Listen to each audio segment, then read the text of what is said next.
The average time to diagnose multiple sclerosis is 2 years, but it can be as long as 15 years. The average patient with multiple sclerosis is diagnosed at 32 years old, a time when most are still developing their careers and may have young children. Our solution to this prolonged waiting time is a single blood test. It will be easily integrated into doctors' offices and hospitals. It will diagnose a patient after their first relapse, drastically shortening the time it takes to get diagnosed. By receiving an early diagnosis, patients can discuss options with their doctor sooner to better manage symptoms and reduce relapse frequency.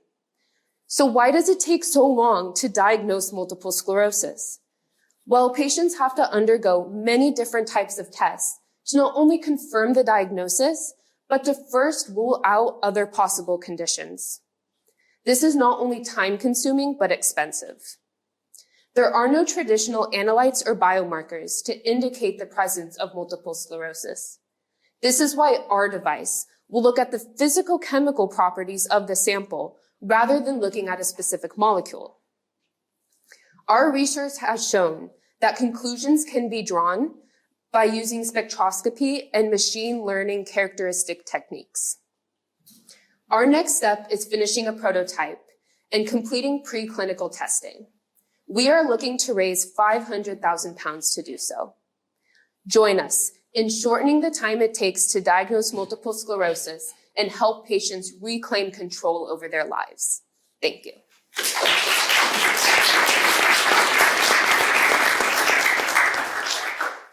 So you mentioned machine learning, which is a buzzword obviously recently in the past few years.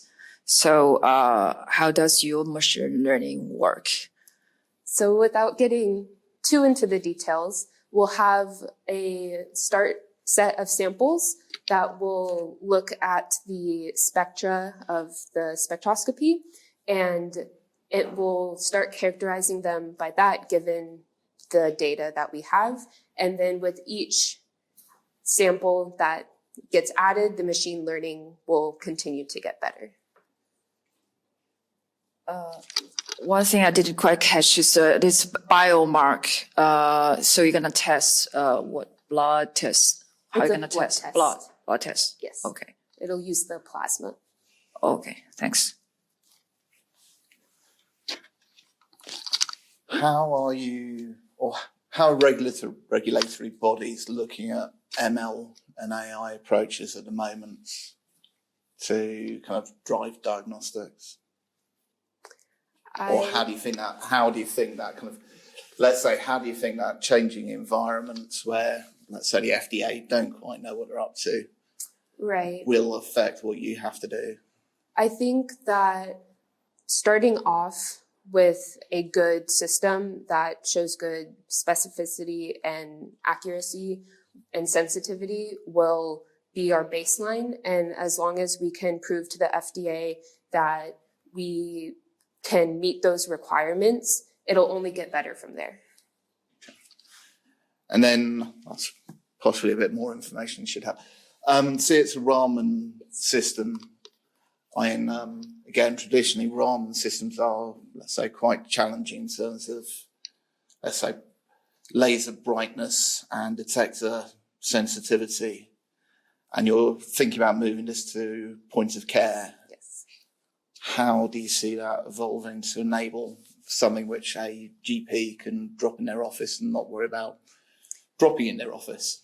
Right. So I'm going to kind of answer your question in two parts.